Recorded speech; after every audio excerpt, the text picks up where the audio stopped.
Good morning, Yankees universe. Welcome back to another episode of the Yankees Morning Brew on this Tuesday, June 25th. Like always, I'm your guy Hector, joined by my co-host, the lovely Grace Monroe. And all you Yankee fans, wake up and get your coffee. Grace, how you doing?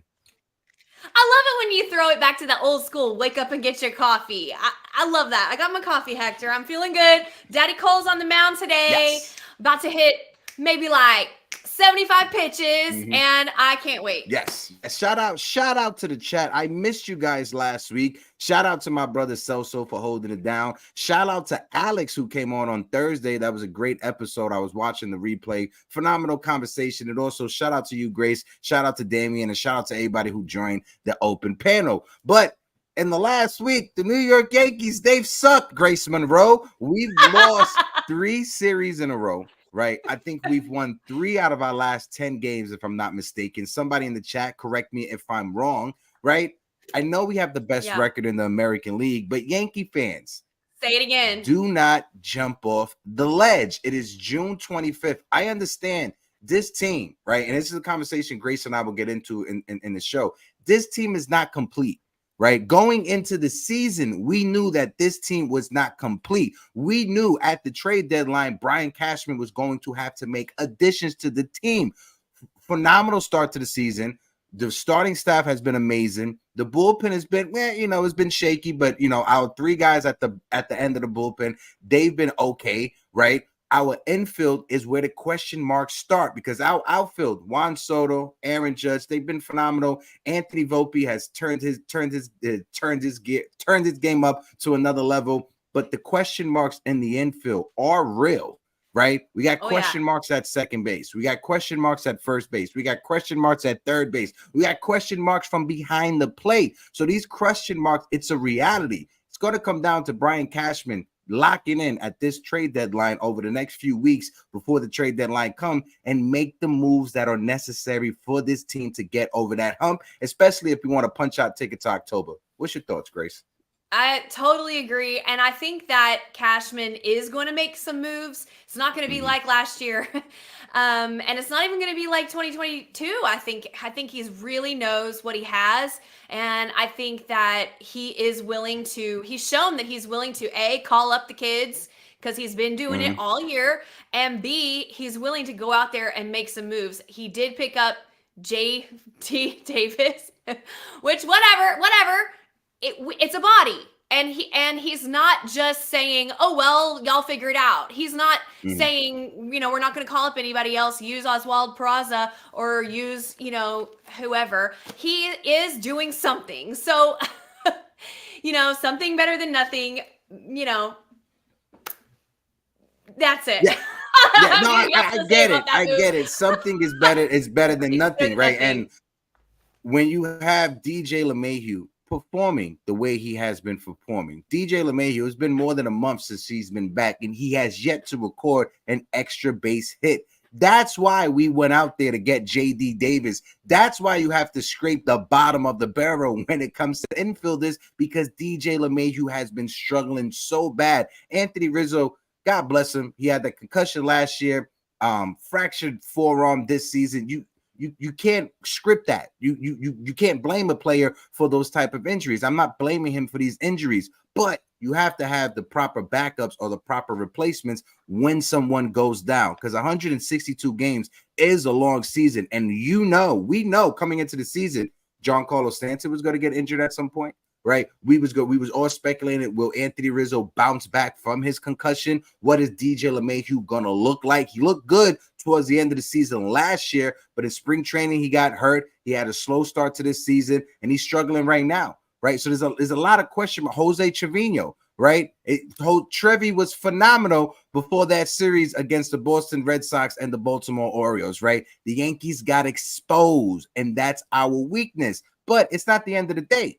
Right, it's not all doom and gloom, because we can go out there and make the necessary moves in order to turn the ship around when it comes to making sure we have a team that's competent and can make a long run into the postseason, Grace.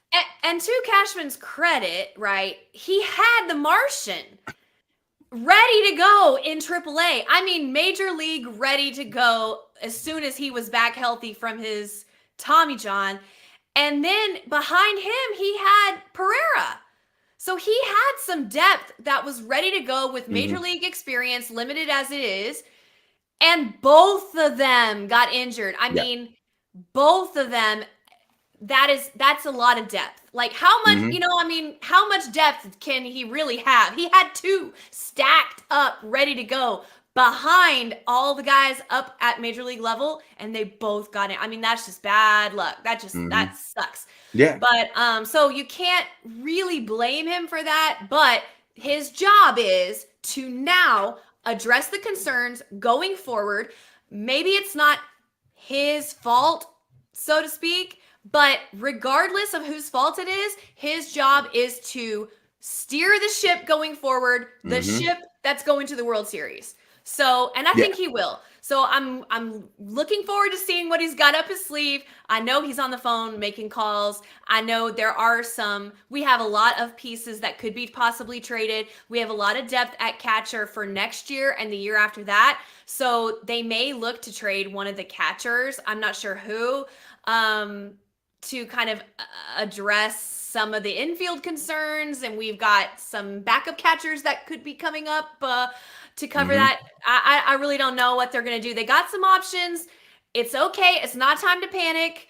But it is time to start planning. Okay. Yeah. Even with our record being what it is, being the best record in the American League, I don't, as a Yankee fan, it's not hard for me to say that the Baltimore Orioles, when we faced them, they look like the better team.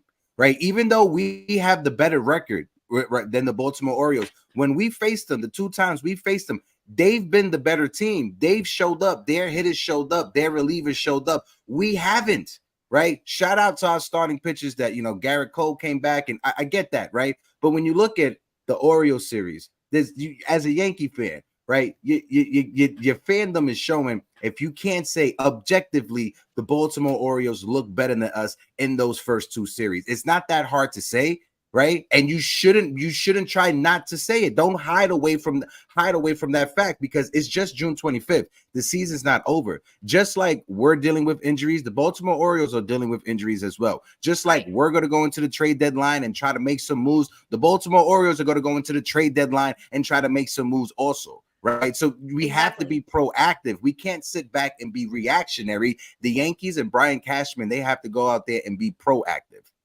We've had a strange week. I mean, you're not allowed to leave me in charge anymore because Hector was like, I'm going on vacation. And then, our house started burning down. So I'm sorry, Grace. Don't do that plan to me it. again. It wasn't planned. It didn't plan. Let me shout out some chats real quick. Let me just do the roll call real quick. Shout out to my guy Double A in the building. Double A said, Hector, my brother, you looking good, Papa. Lots of fun, I hope. But no, Double A, Grace, hello, my lady. Double A, I love you, Uncle Paul, as well with the family. Appreciate you. Erica said, man, I know Hector's down bad when he isn't wearing a Yankees cap on the stream. What it is, Erica, is my ADHD kicked in. I brought this at a thrift store in Florida, and normally when I buy new hats, I like to wear them over and over again. So you'll probably see me wear this for the next couple of weeks. And also, it's the trade deadline. It's hunting season. Brian Cashman, he's going to be out there hunting. So we fishing for new items. Come on, Erica. Shout out to you were trying to make me comfortable since that's a country hat. Well, that too. And you are. I feel comfortable. Shout out to my friend Sierra in the building. Sierra said we swept Houston. Houston swept Baltimore. So technically we swept Baltimore. That's the math that I like to see, Sierra. Shout out to you. My guy Joey Bag of Donies is in the chat. Shout out to Joey Bag of Donuts. Shout out to my guy Sunil. The Young King Futures in the building. My guy Jonathan is in the building. Eunice, shout out to Eunice. My guy Joe from the shift is in the building. I'll be on with Joe tomorrow for his live stream. Shout out to my brother Joseph Caputo over there at the shift. That's my brother from another mother. My friend Anna Marie is in the building. Richie Squires is in the building. Rich, how you doing? The nosebleed section is in the building. Richie Martinez in the building. My guy Frank Rivera is in the building. NFE in the strike zone. Eddie Snaps. Eddie, how you doing, my guy? Salute to you. Stephen B is in the building. Mi hermano de la isla, Anthony Medina. Salute to you, Anthony. I hope all is well. I can't wait to link up with you in September for the NYYU Day. Shout out to my guy On Dios NYK. Truth always. And if I didn't mention your name, I do apologize. Mez is in the building. Shout out to Mez. Go ahead, Grace. I'll let you continue your take. Go ahead. Real quick. Excuse me. Real quick, I want to say hi to Joe. He did come on the show last week, and it was so fun from the shift. So make sure everybody go subscribe to Joe and the shift. If you're not subscribed, he does great kind of short form videos, and he does some lives too. So you'll love him. Anyway, what I was going to say was what Sierra brought up, that the Orioles, after spanking us, they went and got spanked by the Astros, swept by the Astros, who we handled this year. So baseball is crazy. You know, don't read too much into it. I'm not worried about the Astros. Call me crazy. I'm not worried about the Astros. In fact, I hope we meet the Astros in the postseason, because we will handle that ass just like we did in the regular season, and it'll feel so good. We got something to say. So,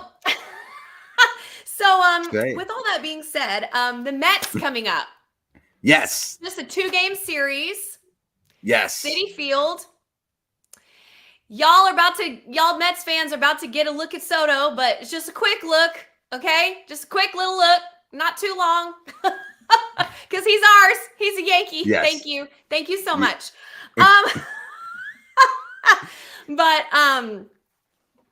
Poor Diaz. Sucks. But the umps are out of control. Like, honestly, I'm just gonna say something nobody expected me to say and take the side of the Mets. Grace. Like, go ahead, Grace. Like, this is absolutely crazy. The umps have no recourse. There's no set parameters that they have to follow. It's just if they feel like it's too sticky, or if they feel like letting them wash their hands, or if they feel like whatever. And the people who suffer are the baseball fans. The people who suffer are the major league players. It is unacceptable when you're trying to grow the game and you're trying to get people to watch, and you do things like this. It's 1 step forward, 2 steps back, and it is ridiculous. Now, how do we solve the problem? I'm thinking, I don't know, I'm just gonna throw this out there, okay? Just throw this out there. What if, okay, hear me out. What if all pitchers wash their hands when they're coming in? Okay, then they go to the mound. They have rosin on the mound. They can use as much rosin, as much dirt, as much sweat, as much spit, whatever, but they're doing it in front of the ump, okay? So he knows it's not spider tack, it's not pine tar, it's not all this stuff, okay? And then when they leave, before they come back again, they have to wash their hands again. Now, I know it's not going to build up the same way, but hey, we got to do something. This is crazy. You cannot suspend a closer for 10 games. Yeah. It's something that shout out to my guy Anthony Rivera from the Shove with a Shade podcast. I was on his show yesterday, and this is a conversation that we was having. When you look at it, the umpires, it seems like they don't have a uniform rule that's even across the board, right? It goes to their personal preferences. It goes to how that umpire interprets the rule. And to me, that's a BS, right? You got so much money that's being made in the sport of baseball. Why is it that in 2024, if there's anybody who's taken an OSHA class, why is it that you can't have in the dugout a wash station?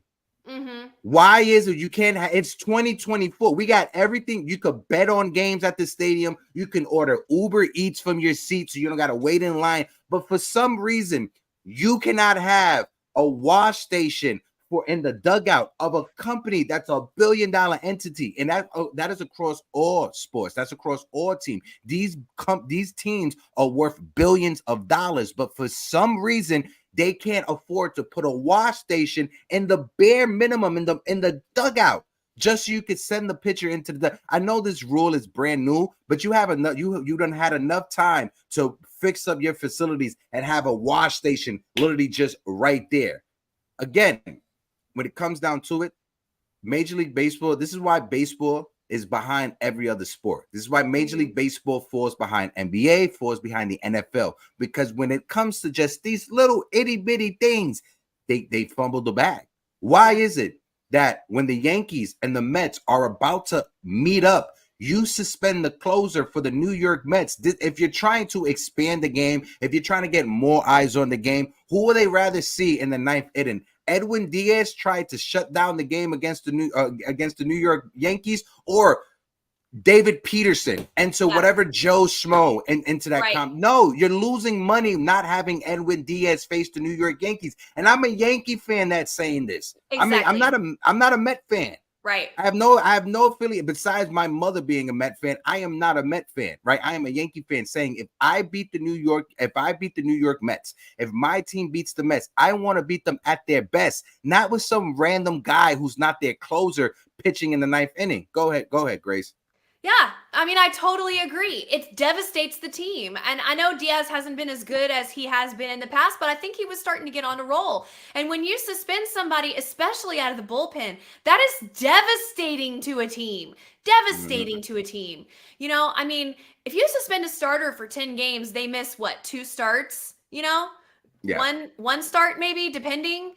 I mean, you just suspend somebody from the bullpen, that is a big deal. Yeah.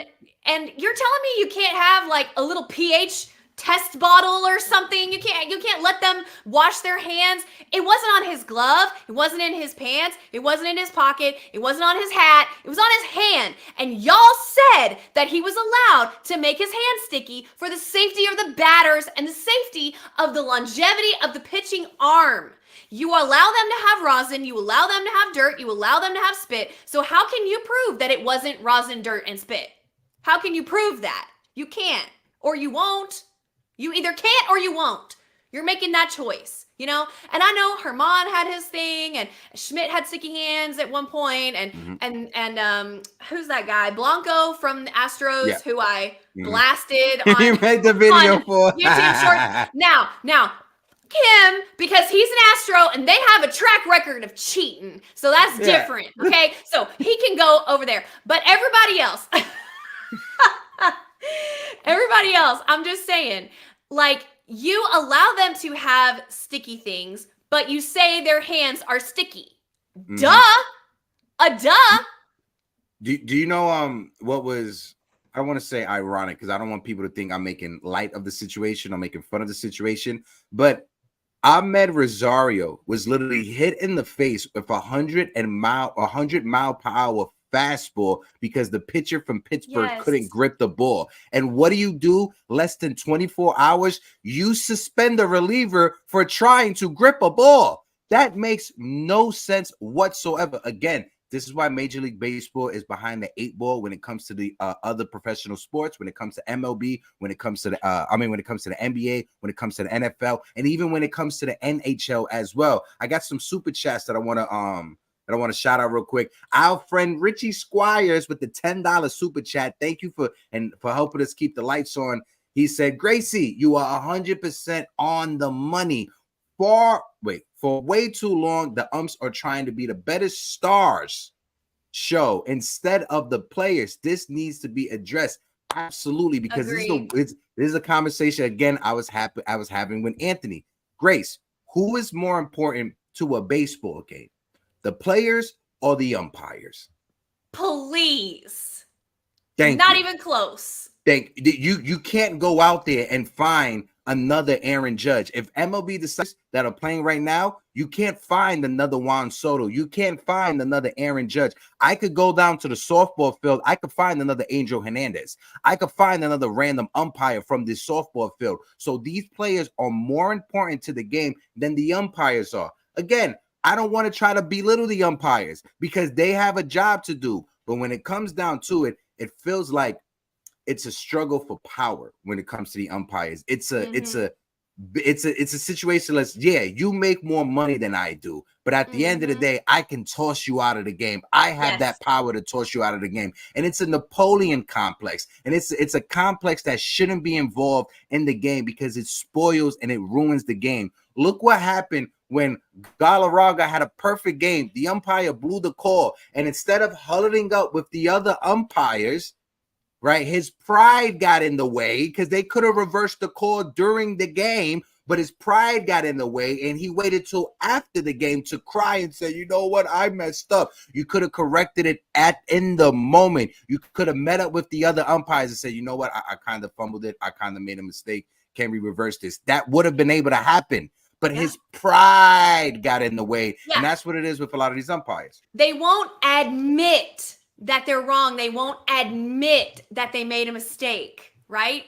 I mean, for example, I think last week or maybe the week before, I'm sorry if I'm saying the wrong person. I think it was Bryce Harper, but I cannot remember exactly. He threw his batting helmet down, and he got ejected. I think it was Bryce Harper, but I can't remember. Yeah, no, it was Bryce Harper. Oh, it was? Okay. Juan Soto throws down his batting helmet. They don't eject him. Now, I'm a Yankees fan. I don't want Juan Soto ejected, period. That's the end of that sentence, okay? But my point is, it's not fair. It's not the same. Your literal job is to make it fair. You're calling a game. Your literal job is to be the same for everyone. The same strike zone, from here to here on every person, okay? I know the strike zone is different for every person depending on how tall you are, okay? But what I'm saying is, don't call an outside strike for this guy, and you're not going to call an outside strike for this guy. You're going to give cold calls. You're not going to give this guy. No, we want you to be even and the same for everyone. So there's a definite line. If you throw your helmet down, you will get ejected. Or if you argue balls and strikes, you will get ejected. Or if your hands are sticky at all. You can't say if your hands are sticky a little bit, but not too much. And if I feel like it that day, I might eject you or I might give you the chance to wash your hands. Like, we'll just see. No, it needs to be black and white. If this, then this. If this, then this. That's called a rule, which is what you're there to enforce. Not however you feel that day. If you want to sabotage the team, if you got money on the game. Yeah, no, 100%. And you hit it right on the money. I want to shout out my guy, Austin Cruz, in the building. Austin says, I agree, the Diaz suspension. It's stupid. I wanted the Yankees to face him. He's one of the best, and it hurts the Mets. Keep talking, Grayson Hector. Shout out to my guy, Austin Cruz. And like always, make sure you guys go and show support over there at the BX Sports Jedi Network. They do an amazing job. Shout out to Austin. Shout out to his pops. Shout out to Chef D also that's over there, Chef Dan. So, yeah, they do a great job over there. But I want to switch up the topics momentarily. I know we was talking about the Subway Series, and we talked about the umpires. But we got to talk about Giancarlo Stanton. Right. When you look at his numbers, I know he got injured, right? I know it's a sad time. He's 246, 18 home runs. We was top 10 in Major League Baseball when it comes to home runs, 45 RBIs, and he had an OPS that was basically 800. When you look at Giancarlo Stanton over the past 10 games, he had a 378 batting average, 14 hits, 3 home runs, 9 RBIs, 7 runs scored. He was our best hitter in that stretch. His injury hurts us a lot. My friend Jimmy Randazzo on Twitter, he put it out there. I watched the footage of Giancarlo Stanton rounding third base for the 100th time today, and I still can't believe he got hurt. I don't want to believe that it cost him 4 weeks, but Stanton came out and said his injury is most likely going to cost him 4 weeks. When you look at what you've got from Giancarlo Stanton, his production this season, you got to grade that as an A+++, especially with what he did last year. He went into the offseason. He had one goal in mind, and that goal was to be more flexible and not just be top heavy when it comes to his muscle. And he worked on it. He worked on his craft, even though Brian Cashman came out and said that injuries are a part of his game and whatever. I'm not sure if he used that to motivate, but it's going to hurt us not having Giancarlo Stanton in that lineup. Arguably, he was our third or fourth best hitter behind behind Soto and behind Judge. Go ahead, Grace. Arguably, not arguably. That's a fact. That's a fact. And I thought about wearing all black today for the funeral of the comeback of Giancarlo Stanton. But then I was like, no, Grace, it's not over. Don't give up. Like 4 weeks, he can come back. It takes him a while to get his swing back. We know this. But a couple weeks, he'll get his swing back right at stretch postseason time. And he's still going to hit 30 bombs this year. I do believe that.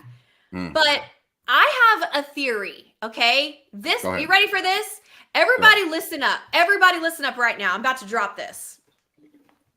He didn't injure his hamstring running to third and running around to home.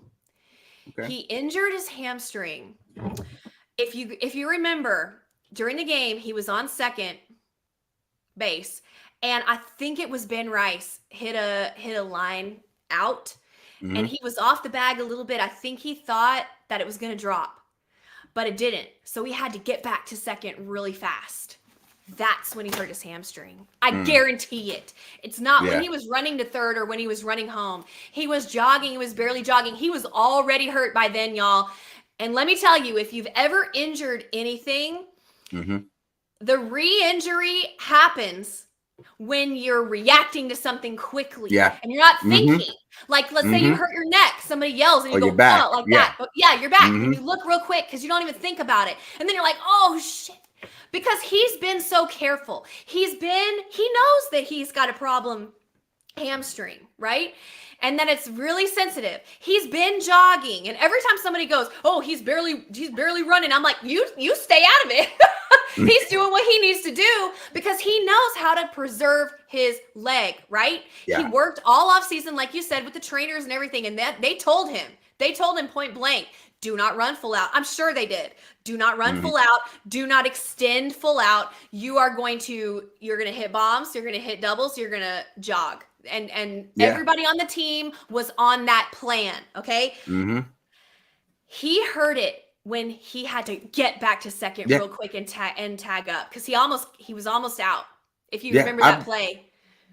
Richard, I believe you. It makes so much sense, right? There's been so many times that, a jump scare would happen and I'll move a certain way and, the back of my back would flare up or my neck would flare up because I moved my body too fast. Exactly. And I can see that happening with Giancarlo Stanton, right? Because when he was running around the third, because he could have injured it there. And when he was running around third base, him stepping on the third base bag probably aggravated it a little bit more. And they had to take him out of the game. And it revealed that he's actually messed up, right? So credit to Stanton because he fought back all the criticism. There's so many Yankee fans on Twitter, online. I criticized him after last season, and he stepped up and he showed up. And if there's one thing we can say about Giancarlo Stanton is the fact that he always held himself accountable. He never made up excuses. He was always there to answer the reporters. He never gave the fans nonsense or any kind of poo-poo whenever they were booing him or anything like that. He was the first one to say, yeah, the fans are rightfully deserved. They should boo me because I'm struggling and I'm not coming through. And there's been so many athletes that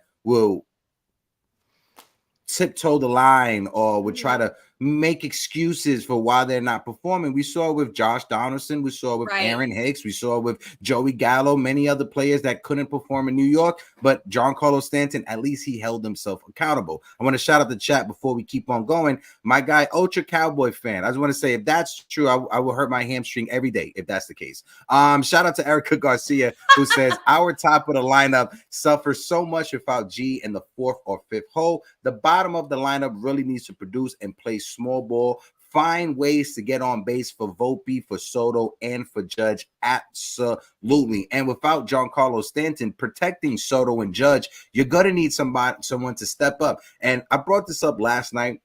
It's not a topic that many people are talking about, especially in the Yankee circle. Alex Verdugo is struggling.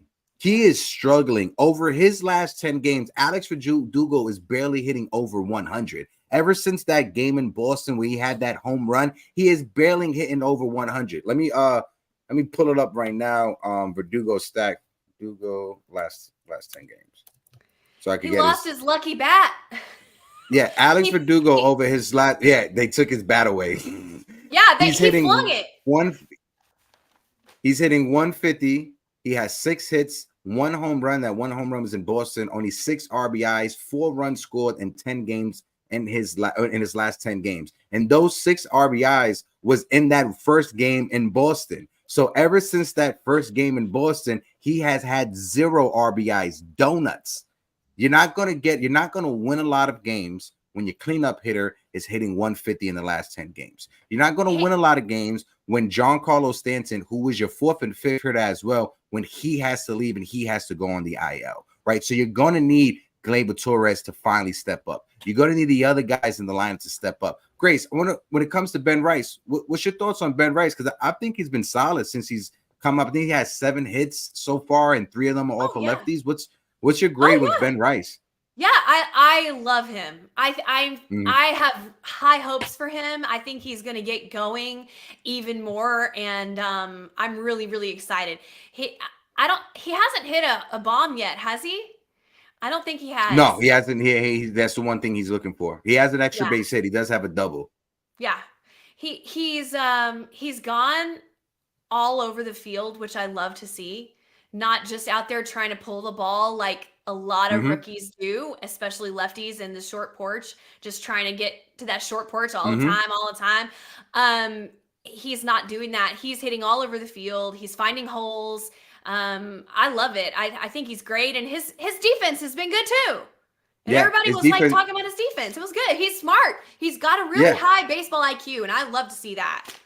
Yeah, and his hitting aside, his fielding aside, what has impressed me the most, one, is his energy. That's the one thing we definitely need from young players. But his plate discipline.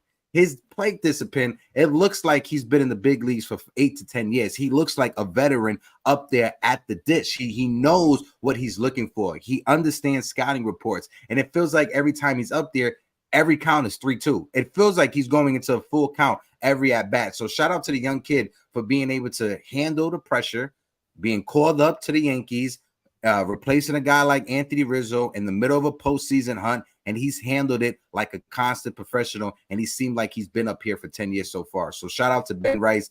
That young kid, he's won me over these few games he has played.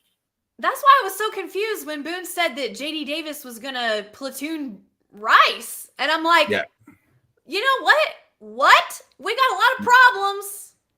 And that we got a Ben Rice event is going to be coming up within the next month and a half, 2 months. I'm thinking it's in August. I'll let you guys know the detail, but it's going to be in Jersey. It's going to be a watch party. I think it's a Somerset game or another baseball game. We're doing a watch party with Ben Rice. I'll let you guys know the details so you guys can show up to this. And also, shout out to Oswaldo Cabrera, right? Shout out to Waldo. This is the one Yankee. I am a big Oswaldo Cabrera fan now. I am so Oswaldo Cabrera deserves to be in Monument Park. Retire his jersey. I am a fan of Oswaldo Cabrera. Oh, he is a person of the people. All jokes aside, I was at this autograph signing yesterday.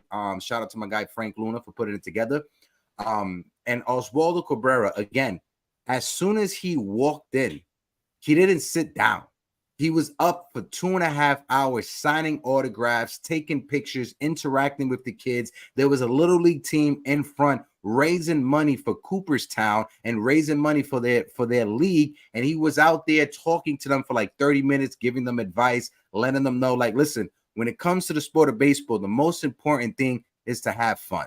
To you parents out there as well, you got to have fun. This is a sport. I get it. He said there's a lot of pressure on players from a very young age, but always remember to have fun. Shout out to Oswaldo Cabrera. His father was amazing. His fiance is awesome. He's an amazing human being. I'm a big Oswaldo Cabrera fan. Like I said, if there's any events that you guys in the tri-state area, if you guys have young kids in your life, nieces, nephews, kids, sons, daughters, godkids, if you could bring them to an event with Oswaldo Cabrera, please bring them. He's going to make them lifelong Yankee fans. He takes his time with every kid. He makes sure they get the best out of the event. So shout out to Cabrera, stand-up guy, super amazing guy. I love Cabrera. His bat is coming back. He really needs consistent at-bats, and we've seen what he can do. We've seen this potential, and his upside now, this is what I'm going to say something crazy right now. I'm going to say something crazy, and it's going to live on the internet forever, so don't quote me. His upside is bigger than DJ LeMahieu's at the plate. No. Listen, that's not a hot.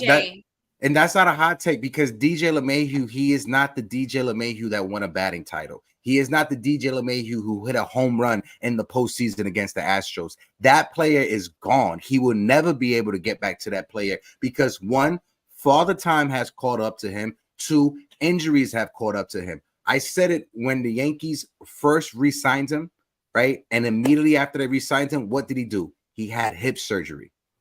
Anytime baseball players have hip surgeries, their career just goes downhill. We saw it with Alex Rodriguez. He had multiple hip surgeries, and he was never the same. He was never the same hitter after he had those hip surgeries. We've seen it with other athletes in Major League Baseball. They're just never the same after they lose their hips. Bo Jackson tore his hip. Bo Jackson was arguably one of the best, if not the best athlete being able to play NFL and MLB at the same time. His hips went. He was never the same player ever again, regardless of the sport. He was never the same runner in football, and he was never the same hitter in Major League Baseball. So I'm sorry to say, but DJ LeMahieu, La Machine is no more. You got to put that to rest. I saw somebody, and now I can't remember who it was, so I apologize, but I saw somebody compared him to Josh Donaldson with side-by-side stats, and they're the exact same. And we were all calling for Josh Donaldson's head on a platter. Let's be honest. We were chanting, like we were booing him. We were DFA, like we wanted him gone. We're not doing that to DJ, and I'm not saying that we should boo him or ask for his DFA right now, but I think he belongs. I'm sorry to say this, but I think he belongs on the bench. I think he can come in for defensive replacement. He still can pick it.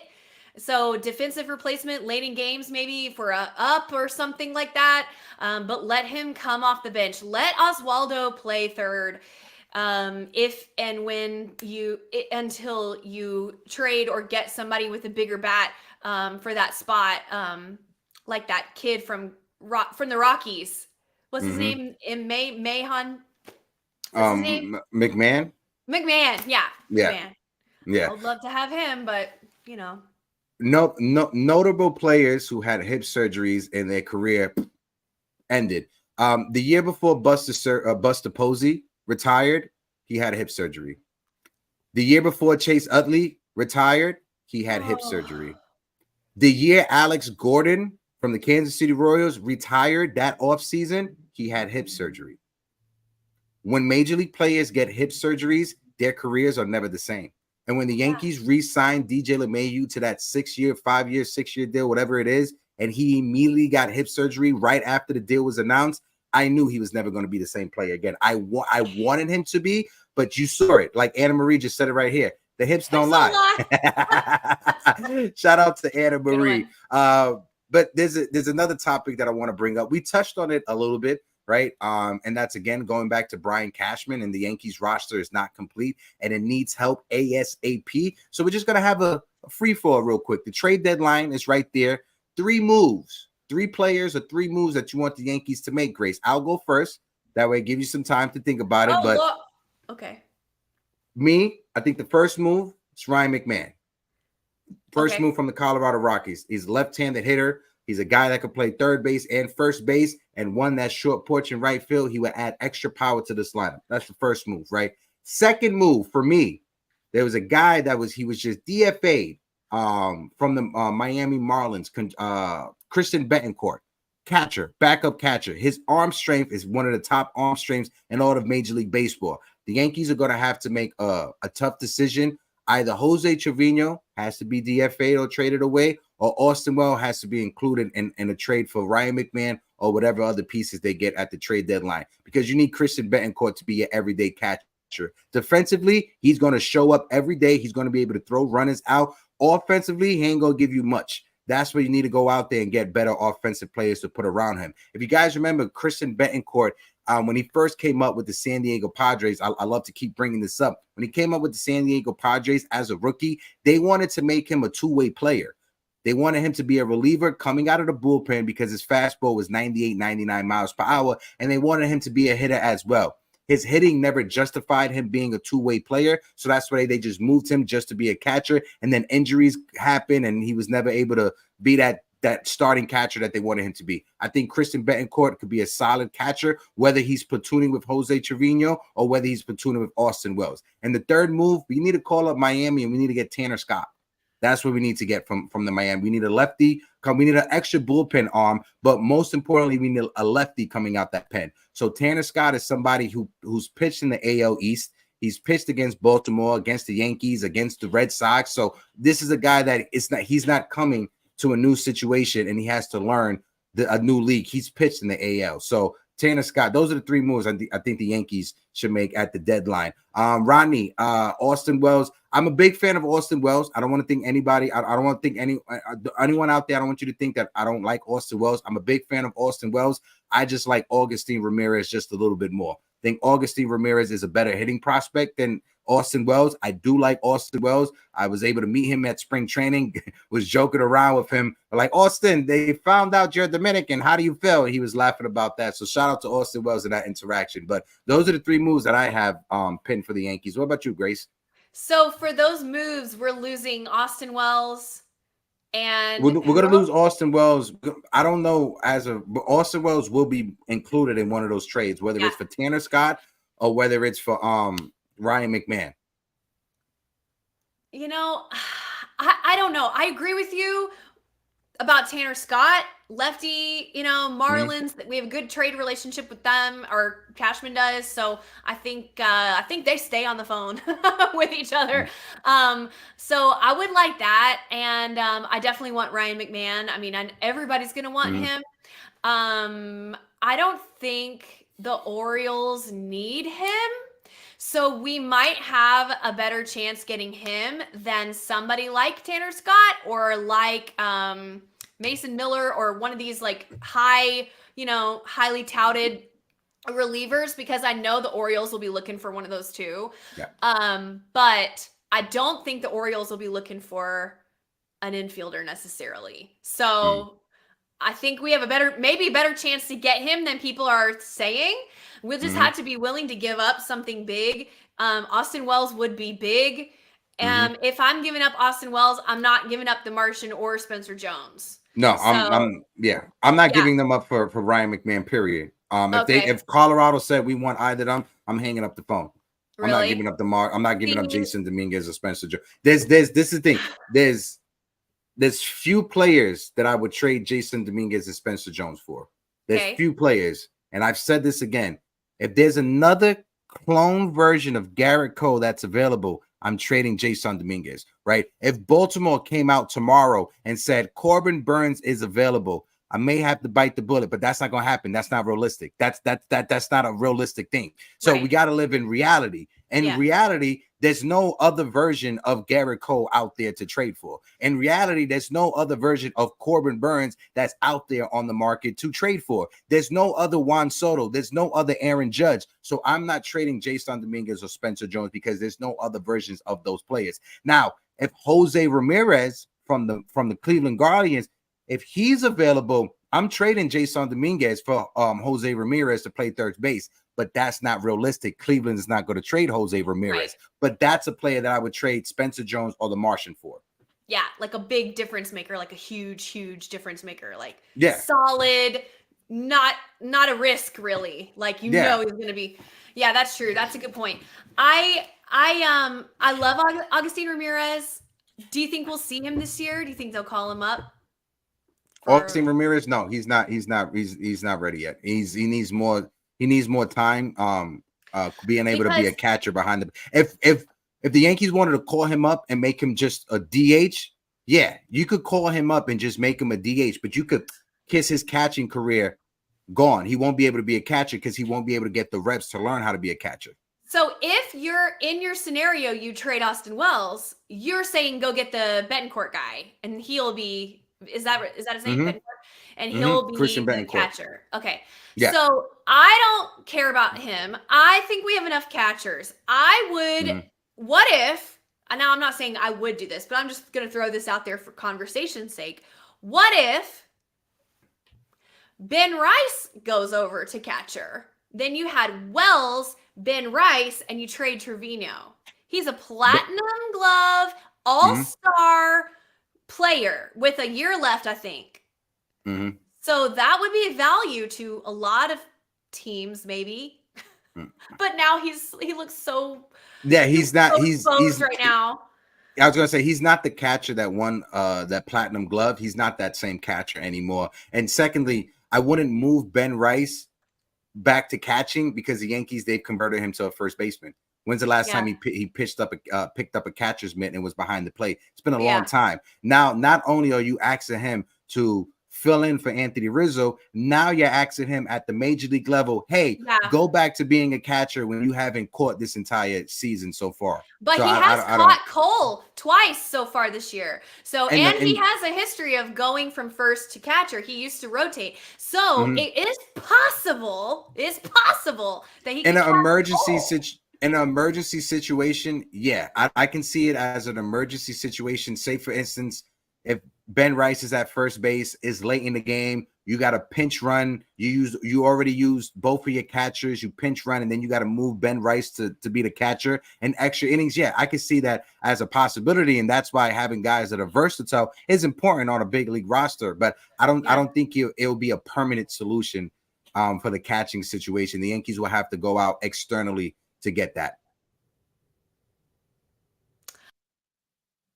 Oh, as Grace just disconnected, gotta wait for Grace to come back. Yeah, Ben Rice just caught Cole a few weeks ago. He hasn't been catching. He's been playing more first base than catching this season. I was at that game in Somerset. Shout out to my guy Matthew Stoke in the building. Matthew said Yankees allowed Volpe to play full-time his rookie year and allowed him to fail. You have to give kids a chance to learn and play full-time. I'm with you when it comes to Austin Wells being the full-time catcher, because, especially when he's a better thrower than Jose Trevino is. So I'm with you, Matthew, when it comes to that.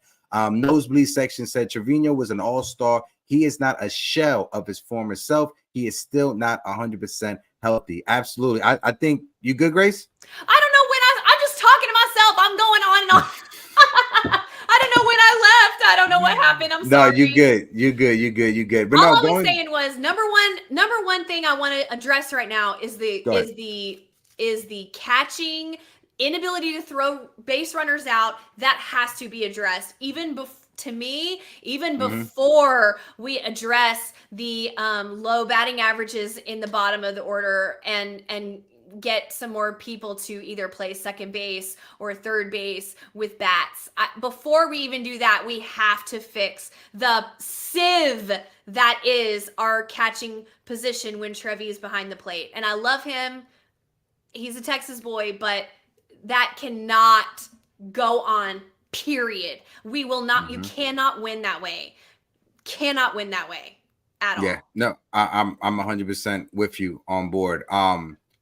Listen, you like the story of Jose Trevino. He grew up a Yankee fan. I love it. His first year here, he was an all-star. He got so many different game-winning hits that first half of the season.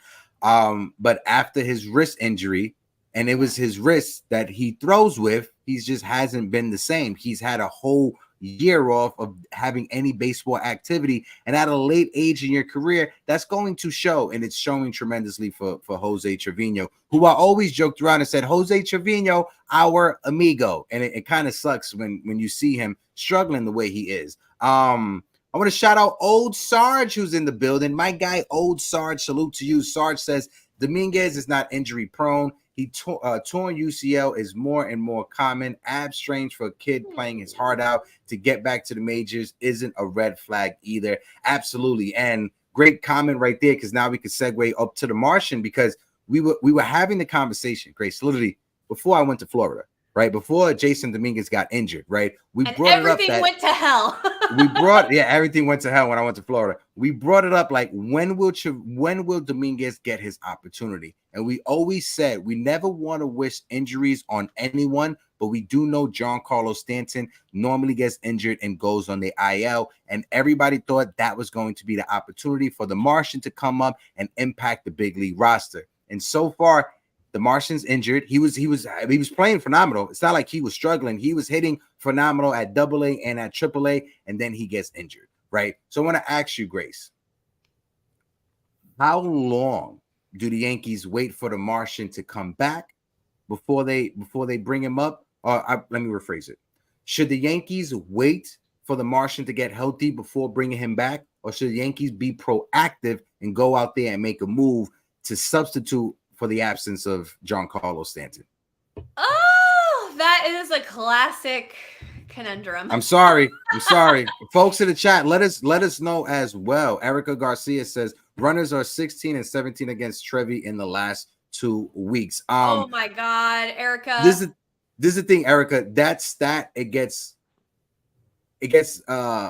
manipulated because a lot of the base runners that are thrown out from Jose Trevino, that's the pitchers picking them off. They don't have a separate stat for pitchers picking off runners from first or second base. So what it is, they give it to the catcher as catching someone stealing a base. So that number gets a little bit manipulated because they don't have a separate stat for pitchers picking off runners going from first and second. Go ahead, Grace. Sorry about that. And we can't even play that game because half of our team's so old they hardly run full out anymore. So it's like you can't even say, "Oh, okay, y'all gonna run on us? Well, we'll run on you too." We can't. We can't, and they know that. They know it. Anyway, what were we talking about? Sorry. Oh, Erica said the runners have stolen 16 out of 7. I'm sorry. I thought you said that he's caught 16 out of 17. Sorry, Erica, my fault. Yeah, the Martian. Go ahead. Yeah, because they have. Anyway, I digress. The Martian will be back. When? How long now? Because he's already been out a little while. He's been out for about a week so far, I want to say. Only a week? God, it feels like a year. Oh, my Lord. So he'll be back in August then? Let me see. So I think they would have called him up as soon as Giancarlo was injured. Yeah, he would have been same. on the plane. But now that he is injured, they might wait until the service time doesn't count. That would be a classic Cashman move. Oh God. Yeah. You see what I'm saying? Now I'm not saying that's what I want, but I think that may be what they do because it would probably only be like 2 weeks longer or maybe 3 weeks longer at the most. And why wouldn't they just wait to get a whole nother year of him? Mm-hmm. You know what I mean? I don't know. I don't really know how all that business stuff works, but no, you can't wait. You can't wait. Yeah. You'll lose the division, period. You cannot wait. We will lose the division, okay? Now, will we still begin the playoffs? Yeah, probably, most likely. 99.9, we'll still be in the playoffs. We'll get a wild card and we'll get in, right? But we want to win the division. If you want to win the division, you can't wait. You got to go get somebody. Yeah. Okay, because yeah. Go ahead. Yeah, and I'm looking at a report right now from rotoballer.com. So take this with a grain of salt, right? But when they're talking about Jason Dominguez, right? They said Jason Dominguez, however, he strained his oblique last week. This report just came out like 4 hours ago. So he strained his oblique last week. The initial reports are that it's going to cost him months, not weeks, placing the remainder of the 2024 season in jeopardy. What people got to understand, when you deal with your oblique, and I'll reach out to Dr. Jesse Morse to have him on the show so you can break that down for us. But when your oblique is literally the soft tissue shell that goes around your rib cage and all the way through your back, right? When you rupture your oblique, it's such a weird muscle and tissue that you have. When you breathe, you're straining your oblique. So when it's trying to heal, it can't properly heal because you're always breathing. So it's always moving. You're always moving around in the bed. You're always eating. So you're constantly moving your midsection when it comes to breathing. So there's no way to properly heal your oblique. That's why oblique injuries, they can be 2 months to 6 months, right? So Jason Dominguez, we may not see him this season. Oh no, Yankee fans, Hector, you just ruined my day. I'm sorry, Grace, but when you read that people think it's gonna, we're in June. Next month's going to be July. So if people are saying it's going to cost him months, July, August, and then it's September. Okay. And how crazy would it be if they called up Spencer Jones just to see just to get a look. Is that going to ruin him or something? I know he's started to get going. I know he's in AA, right? He's not even in AAA yet. But it's not unprecedented to call someone up from AA. The Rangers do it, the Braves do it, the Dodgers do it. Everybody else does it except the Yankees. The Yankees they made a lot of changes, and the farm system is great. I'm not talking shit about the farm system, but they are a little old school when it comes to that. They really want them to do single A, double A, triple A, and then, but it's not unprecedented to call somebody up from double A. I don't know. I mean, I'm just throwing it out as an option because if they can't get anybody else, you got to try. Listen, we are all in this year, okay? We don't know if Soto will come back, okay? And we're going to probably lose Verdugo. So, and I know he's slumping right now, but come on. It is what it is. Yeah. This is the year. This is the time. Cole is getting older. Judge is getting older, and he's got that toe. It's the only, I don't need to go down the whole list again. Y'all know what it is. This is the time we have to go all in, period. So you got to pull every string. Leave no stone unturned. I don't give a shit. You better figure it out. Try this. If it doesn't work, do something else. Like, this is the closest we have been in a long time. A long time. Yeah, and I see some people, talking about Jason Dominguez and just prospects in general. And this is something we've talked about, right? When it comes to prospects, at the end of the day, every prospect is a lotto ticket. You just hope that you have the Willy Wonka golden ticket when your prospect gets called up to the big leagues, right? We understand that not every prospect pans out, especially when you look at the New York Yankees over the past 20 to 30 seasons. We had Bubba Crosby, who ain't do anything. We had Andy Phillips, Eduardo Nunez. The list goes on and on and on. I get it. I understand. Gary Sanchez, when he came up, he looked like a Hall of Famer in those 2-3 months that he came up. I understand that. But what separates Jason Dominguez from Gary Sanchez and from Andy Phillips and from Estevan Florial and all of these other prospects is the fact that Jason Dominguez, his tools are ranked higher than any of those prospects that we have, down to their hitting, down to their speed, down to their fielding. You may say Jason Dominguez, he's like Robinson Cano, defensively doesn't give 100%. Cool. That may be a critique of Jason Dominguez copy. You can have that critique all day. I'm not going to argue on that. But when it comes to his stats in the minor leagues, right? Nick Johnson, shout out to Nick Johnson, also truth always. But when it comes down to our prospects, Jason Dominguez, especially this season, has Anthony Volpe didn't hit over 300 in the minors, right? Aaron Judge didn't hit over 300 in the minors. I'm not saying Jason Dominguez is going to be better than Aaron Judge, but you understand what I'm saying, right? Clint Frazier was never ranked as high as Jason Dominguez. Clint Frazier was never ranked as high as Spencer Jones. So the prospects that we have now are a lot better than the prospects we had 5 or 6 years ago, even 10 years ago. Shout out to Alfonso Soriano as well. My guy, salute to you. Consigliere, the big Joe is in the building. Joe, how you doing? Salute, salute, salute. 3 capital S's to my guy. And he's younger. That's what I want to say that too. Jason Dominguez is ranked crazy high, and he's a freak because he is so young. He's younger than Spencer Jones. He's young. Y'all don't forget what a diamond he is. This kid is a kid. And he missed COVID year. Yeah. I mean, he's a freak. Like we can't gloss over that.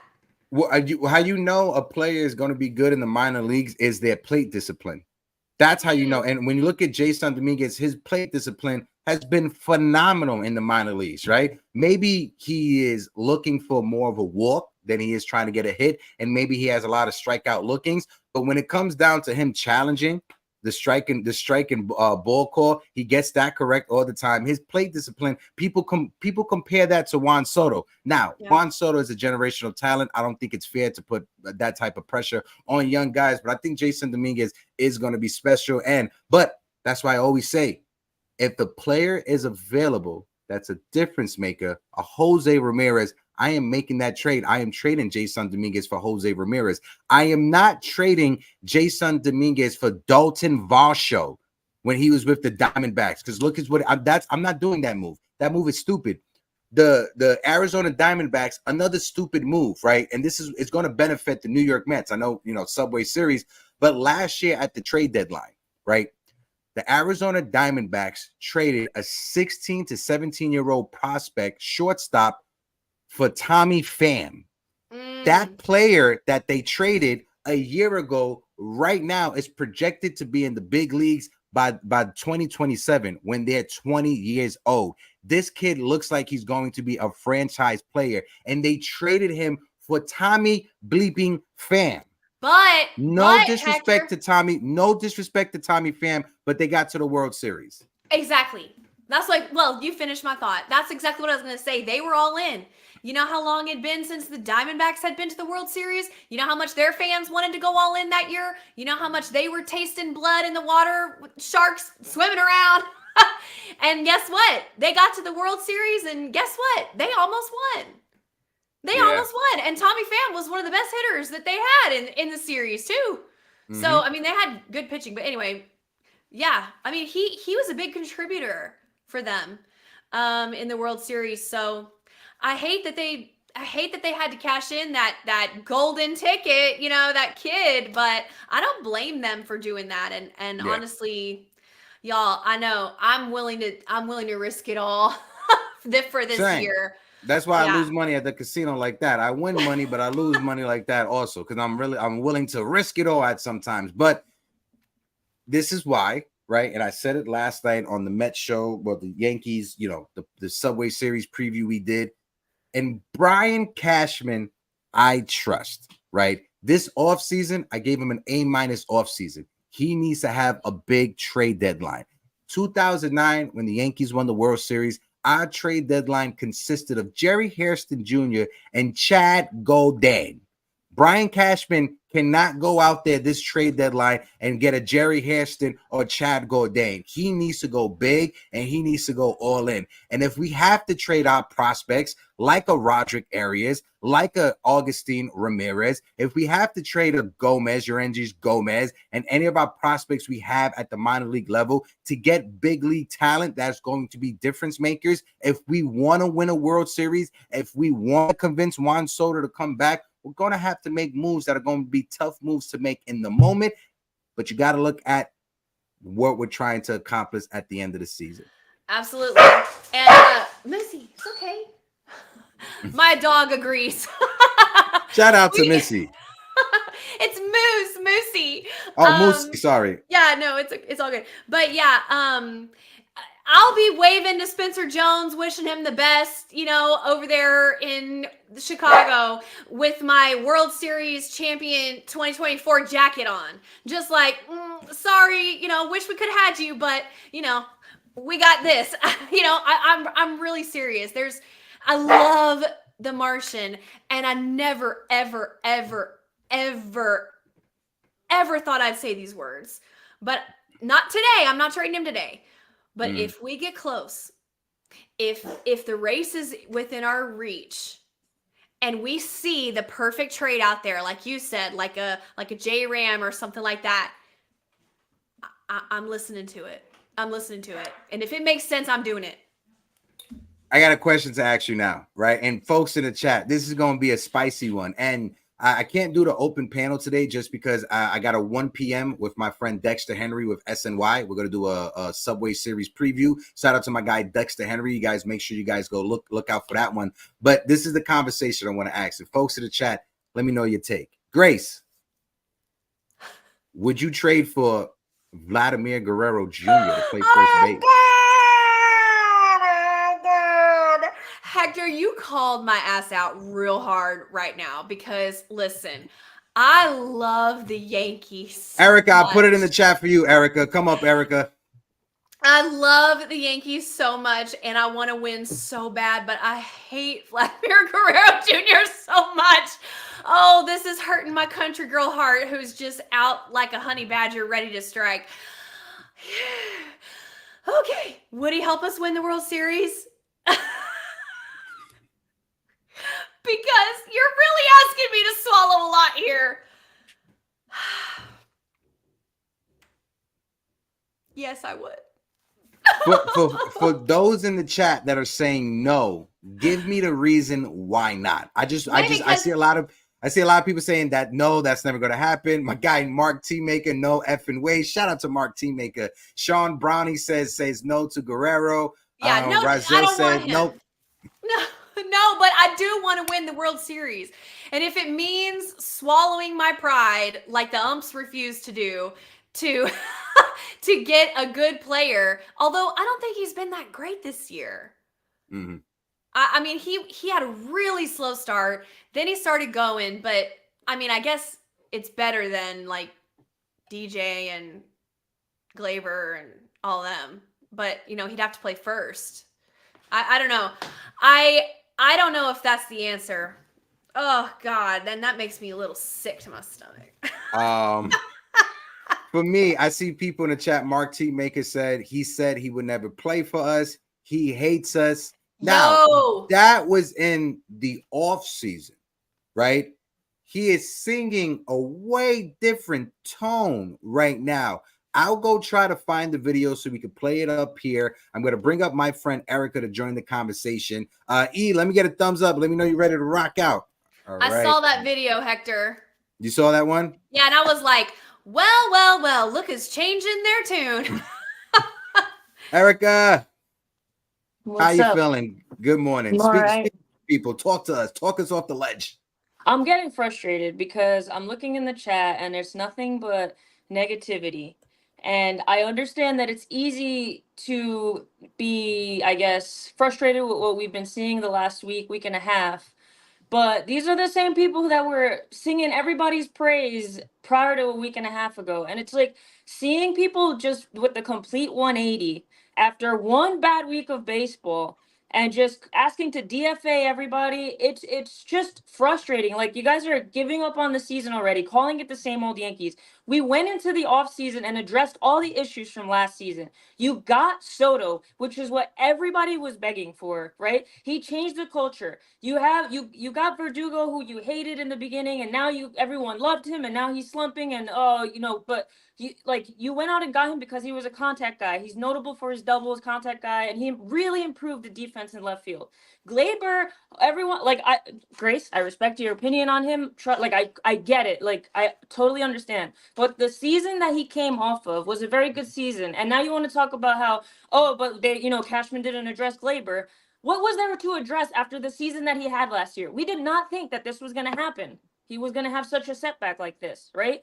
Rizzo was having an all-star season before the concussion. Now everyone's like, oh, well, now you're stuck with Rizzo. Again, he was having an all-star season before the concussion. Nobody could have predicted that this was going to affect him that long-term, right? If that is what's still affecting him. Catcher was never exposed until a Boston series last week. Yeah. Before that, we were singing the praise of Jose Trevino, right? So, the only issue, yes, third base has always been a problem. I don't know why they haven't addressed that. I don't necessarily remember who could we have gotten in free agency at third base. But DJ LeMahieu was always a pipe dream. And at this point, I think you have to start Cabrera over him. You went out and got John Birdie. He gets injured. There's just kind of been injuries plaguing us, But we've gotten to this point of 52 wins with all these lingering issues. It's not like these issues started last week. These have been issues all season, and we've still gotten to 52 wins. Cashman will make the moves. J.D. Davis was a move. It's better than forcing a struggling Peraza up into that position. He had to make a move. So, yes, it's hard to find players right now with a playoff format, the way that it's set up. All right. Everyone's going to be going for the same players. Like, getting around McMahon's going to be really hard. I think you go out and try to see what they're asking for Vlad. I think that it's going to be far-fetched, but that man will make this team so much better. And for you guys saying hard no, hey, you said hard no on Verdugo. You said hard no on Stroman. And guess who are the fan favorites? Those two guys. So just stop with the negativity. Yeah. I'm usually really chill, but that crap has really come on, dude. The 180 is crazy to me. Yeah, that's what I was saying. I'm sorry, Hector. No, I just wanted to ask Erica something real quick. Erica, have you drank any water this morning and say anything positive about yourself? Are you Oh, I'm always positive. I see all the negativity and I'm just like, yo, No, I you know. guys need to relax because everything was all fine and dandy. Then the Yankees lose a couple of games and it's like the season's over. Like Yeah. this is what baseball is. It's ebbs and flows. It's a 162 game marathon. You win 60, you lose 60. It's what you do with the other 42 that Bingo. matters. So it's just like relax. Yeah. That's bars. Erica needs to put that on a t-shirt. My guy, Big Time Joel, just put it in the chat with the $10 super chat. Thank you for helping us keep the lights on. As a Yankee fan since 1956. Woo! I'm gonna say that again. As a Yankee fan since 1956, these youngsters do not I want to say break 160 game 2 season. It's ups and it's downs, just like Erica just said. Go ahead, Grace. I'll toss it over to you. I think Erica must have got a phone call right now. Go ahead, Grace. I was gonna say that Erica always is like, Grace, I respect your opinion on Glaber. I respect Erica's opinion on everything. But I'm not upset with Cashman about Glaber. I'm upset with Glaber about Glaber.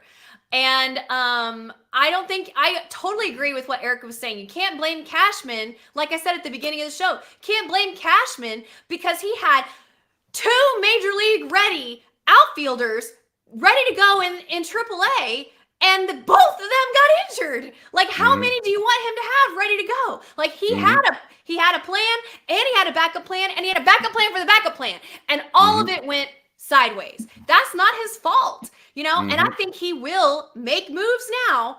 Going forward, he will. And picking up JD Davis it didn't cost us anything. It didn't cost us anything. And we got somebody, and we'll give him a shot, or he'll sit on the bench. He's a body, right? He's a body. He's somebody we can go to if we need to.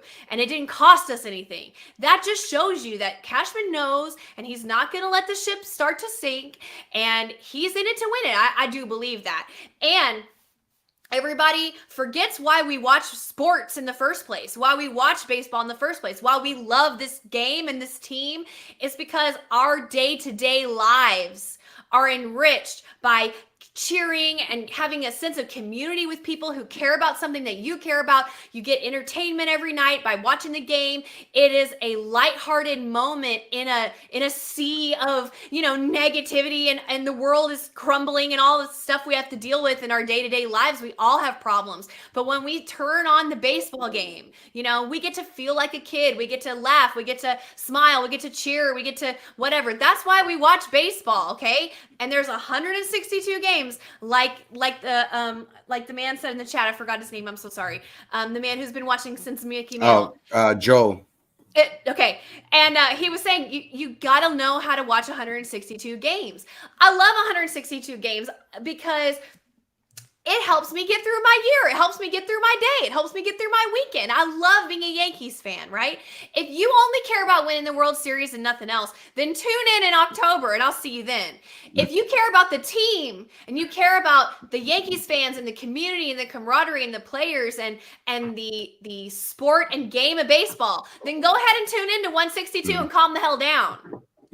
Bingo, bango. My guy DJ Stills in the chat said, look at these 3 beautiful creatures on my screen. What's up, guys? By the way, heck, I got the picture. Thank you to you and Frank for it, Brody. Appreciate you. DJ Stills, my guy, appreciate you like always. Thank you for DJ Stills entered the duck race, and then he didn't know what the duck race was. He was like, wait, did I just win without realizing that he even entered the duck race? Shout out to my guy DJ Stills. But Eric, I want to ask you real quick. And Sunil, I see you backstage, but I got to end the show just because I got the 1 o'clock and I got to get ready for it. But Eric, I wanted to ask you, trade deadline right around the corner, right? You just gave your whole spiel of how about Yankee fans shouldn't be panicking. If there was 3 moves that the team needed to make at the trade deadline just to improve the roster, what are those 3 moves? Whether it's infield, bullpen, starting rotation, what do you got, E? So when you asked it before, I couldn't you go to the obvious. Ryan McMahon, I looked up his splits.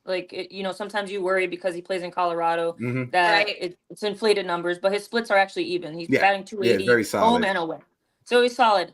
But like Grace said before, everyone's going to be going after him. A lot of people could use a third baseman. So Yeah, but I was gonna say before you even mentioned, I was gonna say Vlad Jr. Why not try to see and entertain it and see what they ask for? I don't think it'll happen. But I was on a space earlier, and Joey, I think it was Joey Bags. He's like, TJ Rumfield is and Will Warren, like what, like try to throw them in and package them into a deal for Vladdy. Yeah. You get him for a year and a half.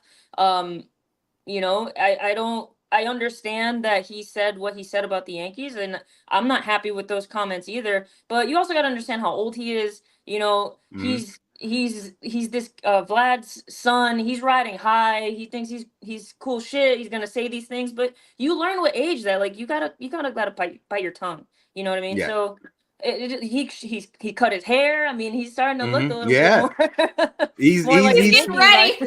he's getting ready because and I think when it comes to Vladimir Guerrero Sr., it's more personal, right? Because this is the one thing people don't understand. Vladimir Guerrero Sr. grew up a Yankee fan. Pedro Martinez grew up a Yankee fan.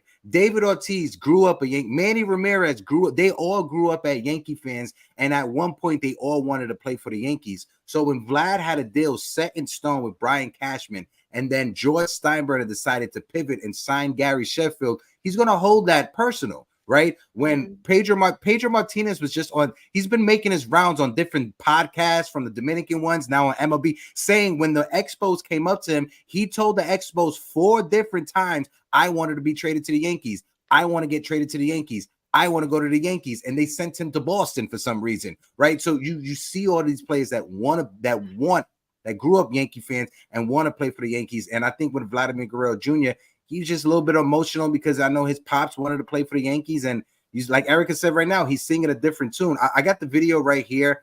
Credit to Fireside Yankees for posting it up on Twitter. I'm just going to share the screen real quick. And again, this is the one thing I do. If anybody shares anything on Twitter, if anybody shares anything on Instagram, I always give people credit. I never say that I found it or anything like that. So like I said, shout out to Fireside Yankees for posting this. And I'm just going to share it. Read the subtitles for what Vladimir Guerrero Jr. is saying right now.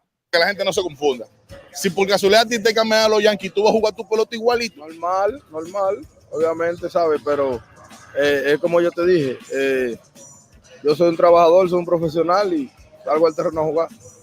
Como hablé con mi papá, hablé con mi familia también, a veces uno dice cosas, no que, ¿cómo te digo? No es que digo o no retengo lo que dije sobre los Yankees. Tú hablas de corazón. Pero yo lo que digo es que es un negocio, ¿me entiendes? Y me senté a hablar con mi papá, con mi familia, y eso es un negocio, ¿me entiendes? Y le dije que más nunca iba a hablar de ese tema, y ya mucha gente me pregunta cada vez que voy a los Yankees. Yo le digo, le dije a mi papá que no iba a hablar más de ese tema, y ya no voy a hablar más de ese tema. Pero como te digo, yo soy un jugador, el equipo que ellos me elijan o si hacen algo, ellos es porque me necesitan, obviamente, y estaré feliz para ayudar a cualquier equipo, pero ahora mismo solamente estoy enfocado en ayudar a mi equipo y tratar de salir de esta mala racha. And one thing people got to understand is that Vladimir Guerrero Jr. and Juan Soto, they're very close. They're very close teammates. When the World Baseball Classic happened, when the Dominican team, when they were eliminated, the reporters from inside the dugout, from inside the locker rooms, were saying that Juan Soto and Vladimir Guerrero Jr. were calling out the other Dominican players for not hustling and playing hard, like a Manny Machado, like a homie from Seattle, I'm forgetting his name, Rodriguez, J-Rod. Yeah, J-Rod. Yeah. That was the friction that was going on during the World Baseball Classic, right? So do I see Vladimir Guerrero Jr. a realistic option for the Yankees? Yes, because Alex Verdugo was traded from the Red Sox, right? It's not like we haven't traded with Toronto before. We traded with Toronto to get Roger Clemens, right? So I do see a possibility for the Yankees and the Blue Jays to sit down and get a trade to happen. Would Vladimir Guerrero Jr. be a difference maker in this lineup?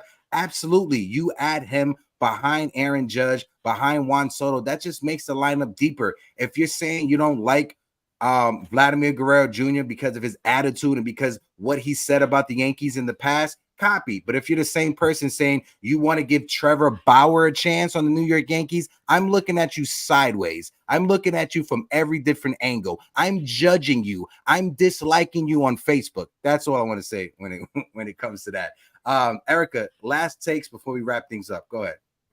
No, I'm glad you shared that video. I watched it too, and everyone's clowning him like, oh, he's backtracking on what he said. To me, it just sounds like a kid that's maturing. He kept putting it back to it's a business because that's what it is. It is a business. When you come into this league at 22 or however old he was, he's coming into a team like the Blue Jays that were young and gritty, and your rival in your division are the Yankees. And you're seeing all this stuff, and people like, you get the hate, but you embrace the hate. Like, it's just an emotional thing, but at the end of the day, you start to notice like, this is just a business at the end of the day, and I'm gonna go play ball wherever I'm needed. It's the end goal is to win a championship, and I promise you that Soto being on the Yankees probably helped change his perspective a little. Soto's probably like, it's not what you think it is. This place is awesome, blah blah. The fans are great, and he probably was just like, all right, maybe it's not that bad. You know what I'm saying? So, but listen, the Subway Series is always fun. Hopefully, the Yankees have two of their best pitchers going. I know Cole is probably on a pitch limit. Hopefully, he can at least get to 80 pitches, which means he can get to at least 6, maybe 7 innings, but 6 innings. So we'll see what happens. I can't predict anything right now because you don't know what offense we're gonna get. But to me, like I mentioned earlier, is the bottom of the lineup has to play some small ball, and is whether that's bunts or moving the runner over and turning over to the lineup so that Volpe, Soto, and Judge get a chance to get some runs in. That'll be the difference maker. Yeah. Last question from Mark Teammaker. He says, "What about Pete Alonso, Erica?" Hey, listen, he's a good player, right? But they're gonna ask for too much, and I think that the Mets are gonna ride this grimace wave, so I don't think they're gonna be sellers. No, I don't think the Mets are going to be sellers, but at the same time, we've seen the Blue Jays and the Yankees make trades with significant pieces. The Yankees and Mets, we've made trades in the past, but it's never been for big pieces. That would never happen. Erica, my friend, appreciate you like always. Thank you so much for always jumping up to the open panel. Thank you are are amazing when it comes to your Yankee takes. You're amazing when it comes to venting, and I always appreciate your insight on these shows. Thank you, Grace. I heard you needed my number. Hit me up, girl. Yeah. Okay. All right. I'll get Bye, you guys. later. All right. Later. Let me just switch this up real quick. Grace, want to toss it over to you. Last thing before we go. Go ahead, Grace. No, I had seen that video before with Vlad, but when you just played it again, I caught something new. He said, I talked to my dad. And the way that it hit me this time, it almost seems like conspiracy theory, but it almost seems like the Yankees have put feelers out. And he already knows, and his agent or somebody has told him, the Yankees are showing interest in you. Would you be willing? How would you feel? La la la. At least planted the seed, because the way he talked about it seemed like that was the case. And that I'm always reading the energy and the body language, and I'm never wrong about these things. So I kind of picked up on that. Also, us Yankee fans, we noticed the amount of love Juan Soto is getting from the Dominican community, from the Yankee that show up to Yankee Stadium. You guys don't think the Dominican players in Major League Baseball are seeing that and are jealous and want a piece of that, and want all of these Dominican, whenever they come to New York, they all go to Juan Soto's barber, Juan Soto's best friend, the guy who has a restaurant that's literally 5 blocks away from my house that I got to go visit and get some food.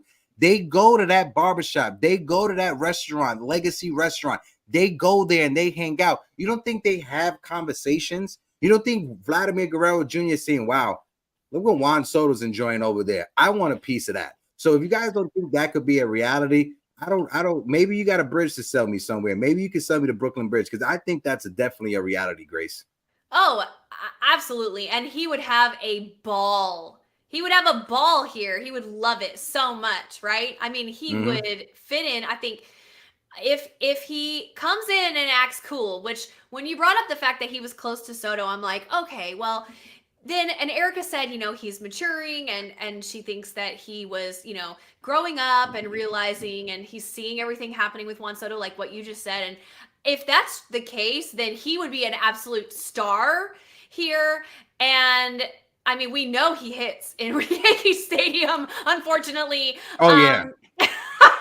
So, I mean, man, that would make such a statement. If they went out and got Vlad Guerrero Jr., think about the statement that would send to the Orioles and everybody else. That's an all-in move right there. If you make that move, that's an all-in. That's not a Jerry Hairston Jr. That's a significant deal. And I forgot who said it in the chat. Shout out to my guy Rara, who's in the chat as well. Razil the Great, and Rara as well. But Razil the Great said it. Brian Cashman, as president or GM or whatever title you want to give Brian Cashman being in charge of the Yankees, in the middle of the season, he's never made an impactful move. He's never traded for an all-star. He's never traded for that big-time difference maker. He'll find little pieces here or there to help tune up a roster. Yeah, he'll find Chad Goldan, the Jerry Hairston Jr. He'll get that, but he's never made a significant move at the trade deadline. And this trade deadline, he needs to go out of character. He needs to operate in ways that Brian Cashman's never operated. Brian Cashman's legacy as the president or GM of the New York Yankees, it hangs on the success of this season. This offseason, who do you think pushed hard for Juan Soto? Brian Cashman or Hal Steinbrenner? I definitely think it was Hal Steinbrenner that pushed hard for Juan Soto, right? Brian Cashman sees this. Brian Cashman hears the fans. He understands this. And I think this trade deadline, he'll make a big move. The last move, David Justice, but even with David Justice, he wasn't he was an aged veteran that was at the end of his career. He just got hot with the New York Yankees. And if we're going to be honest, David Justice cost us Ichiro Suzuki.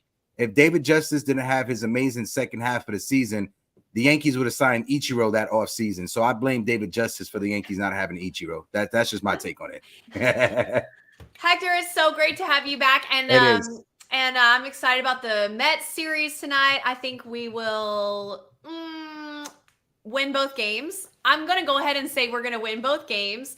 And, you know, because we're the Mets daddy. And we're going to come in and take both games.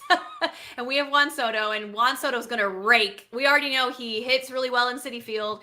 And he also knows that the Mets are going to be helping him get his salary up this offseason because he's going to be using them to get the Yankees to pay him more money where he's ultimately going to sign. So he's going to show off, and I think it'll be a good series and really, really fun. And we didn't even talk about Carlos Rodon's crying in the dugout.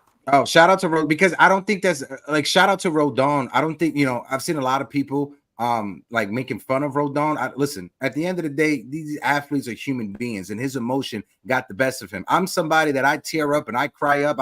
I watch Power Ranger highlights and episodes, and I cry from watching Power Rangers. So y'all can kiss my ass. Anybody out there that wants to make fun of me, but I'm not gonna make fun of Carlos Rodon for showing his emotion. You know what? Can I give my take on that? Go ahead, Grace. I have no problem with a man crying at all. And some people are saying you should have cried in the dugout. Not or in the locker room, not in the dugout where everybody could see you. I don't even have a problem with that necessarily. What I have a problem with is the fact that he felt helpless, and so helpless that he had to cry, because it's not the crying that I have a problem with. It's the fact that he felt helpless. And it's not even that I have a problem with that. It's that concerns me deeply. That concerns me deeply that a dog like Carlos Rodon, who we've seen so many times, you know, get mad and get angry and dig deep and all this stuff. The fact that this man, who we know to be a dog, was so overwhelmed with what he perceived as his own failure, which it was a failure objectively, that game. But it happens to everybody. But that he felt so overwhelmed that it manifested in his body not as, I'll get him next time, I'm pissed, I could have done better, I could have done more, I'm going to be mad, I'm going to work harder. It manifested in him as helpless, overwhelmed, and that's why he cried. So I actually don't have a problem with him crying. I have a concern that this starting pitcher felt so bad that he cried. It makes me think something's wrong. It makes me think that his back injury or whatever is creeping back up and we don't know about it yet. It makes me think that there's something else going on, because that's not him, really. It's frustrated with his performance, frustrated letting his teammates down, whatever it is. I got Rodon's back. There's a few comments that I want to highlight. My guy, hold on, hold on. My guy Joe in the chat, who said, "Me too, Hector, absolutely." And Anna Marie, I was gonna bring this up. Anna Marie said, "I cried when Zordon died in Power Rangers in Space." Absolutely, absolutely. I was bawling. I was in tears. Spoiler alert. But I appreciate all of you guys. Appreciate everybody that's in the chat. I appreciate all of you guys. Ra, who was in the building. My guy Anthony Medina. DJ still says he cries when his ice cream falls all of his ice. He said, Rodon crying in the dugout reminded me of when I cried when my ice cream fell off of my cone. If that ever happened to you, you guys know that sucks. That's like one of the worst feelings in the world. But shout out to everybody who was in the building. Mark T. Maker, Anthony Medina, Truth Always, my guy TC Stills, my guy Joe Caputo from the shift. I'll be on with him tomorrow. I'll be on at 1 p.m. with my guy Dexter Henry. But until then, pieces, deuces, and drink water, say something positive, and me and Grace will be back on Thursday.